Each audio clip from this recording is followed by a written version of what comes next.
Hello friends, good morning all of you. कैसे हैं आप सभी? देखिए फ्रेंड्स, जैसा कि आप लोगों को मालूम होगा कि उत्तर प्रदेश लोक सेवा आयोग द्वारा 2020 के लिए नोटिफिकेशन जारी कर दिया गया है और इसकी परीक्षा भी काफ़ी नज़दीक है। हो सकता है कि परीक्षा को कोरोना महामारी की वजह से आगे बढ़ा दिया जाए, लेकिन फिर भी समय का सदुपयोग करना हमारी जिम्मेदारी है।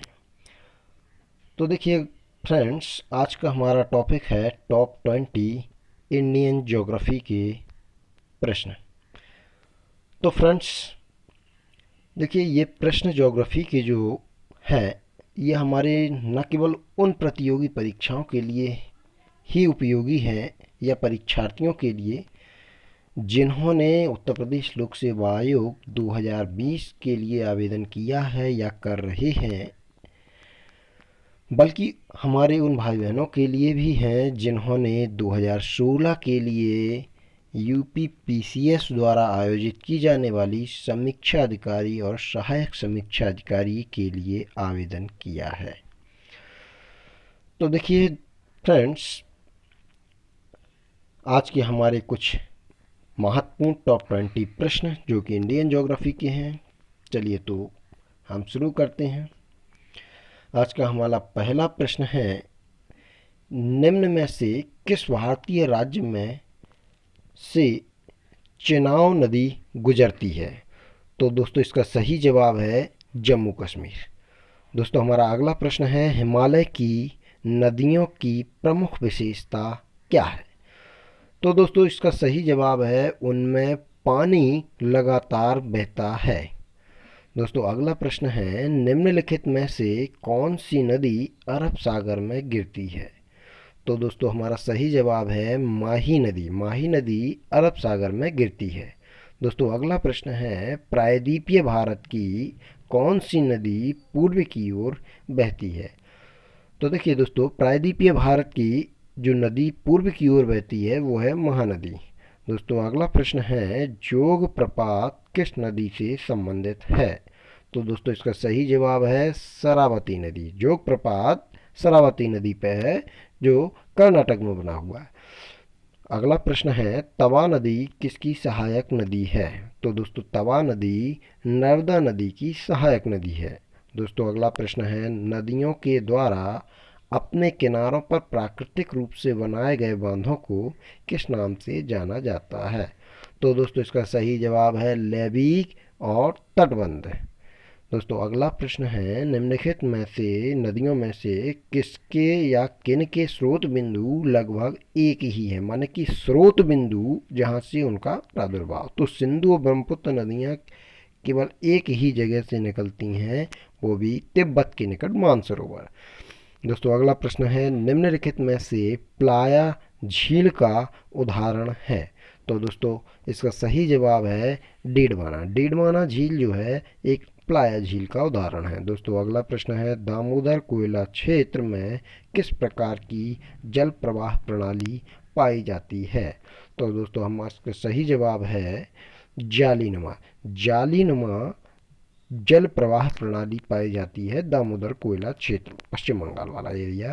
दोस्तों अगला प्रश्न है, ब्रह्मपुत्र नदी तिब्बत में किस नाम से जानी जाती है? तो दोस्तों इसका सही जवाब है ब्रह्मपुत्र नदी को तिब्बत में सांगपो के नाम से जाना जाता है। दोस्तों अगला प्रश्न है, कथन और कारण। दोस्तों कथन जो है, दोस्तों हमारा कथन है, उत्तरी भारत का वर्तमान अपवाह प्रतिरूप इंडो ब्रह्मा नदी क्रम में विच्छेद का प्रतिफल है, और कारण है पोटवार पठार क्षेत्र का उत्थान एवं मालदा गैप क्षेत्र का अवतलन। तो दोस्तों कथन और कारण दोनों सही हैं और दोनों एक दूसरे की व्याख्या करते हैं। माने